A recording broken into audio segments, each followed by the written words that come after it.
Epithet. Epithet is a name given to someone or something based on their quality or characteristics. For example, Richard the Lionheart, where the Lionheart is an epithet for Richard, 1157 to 1199, the King of England.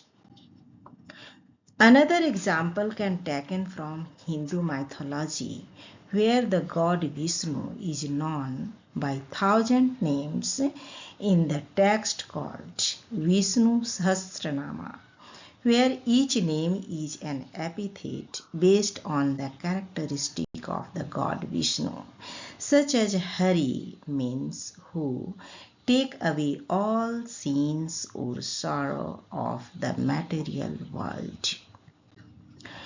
It should be noted that an epithet may also refer to the evil characteristics or quality, such as Satan is called the devil in New Testament. Satan is personal name of the spiritual being who revolted against the God and hence called the devil.